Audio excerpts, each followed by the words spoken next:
So ఇప్పుడు negative flux గురించి మనం మాట్లాడుతాం. నెగిటివ్ ఛార్జ్ వల్ల వచ్చేటువంటి ఫ్లక్స్ గురించి మనం మాట్లాడుకుందాం. అంటే ఇక్కడ ఇప్పుడు రూము విండో ఓపెన్ చేసాము, స్ట్రోమ్ అనేది అంటే తుఫాన్ అనేది వస్తుంది. ఆ తుఫాన్ వల్ల వచ్చేటువంటి గాలి వేగంగా వస్తుంది. ఆ ఎగ్జాంపుల్ మనం తీసుకుందాము.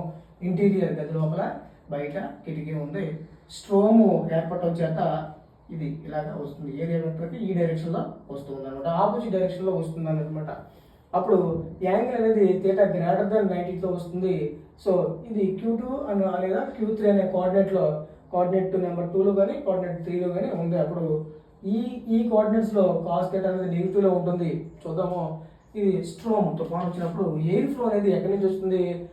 అవుట్ సైడ్ నుంచి హోమ్ లోపలికే వచ్చింది. ఇలాగా విండోకి నార్మల్గా అవుట్ సైడ్ ఎయిర్ అంటే బోత్ ఆర్ ఇన్ ఆపోజిట్ డైరెక్షన్లో ఉందన్నమాట. దీని యొక్క డైరెక్షన్ ఇటు ఉంటే, విండో యొక్క ఓపెన్ చేసినటువంటి డైరెక్షన్ ఇటు ఉంటే, ఎయిర్ యొక్క డైరెక్షన్ అనేది ఆపోజిట్ డైరెక్షన్లో వచ్చింది. So both are in opposite డైరెక్షన్లో ఉంది. యాంగిల్ అనేది 90 గ్రేటర్ దాన్ 90లో ఉంది, ఆపోజిట్ డైరెక్షన్లో ఉంది. కాస్ థీటా అనేది నెగిటివ్లో ఉంటుంది.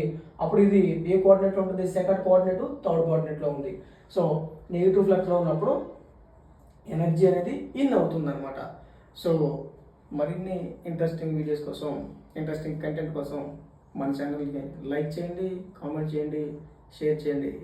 Please subscribe our channel. Thank you.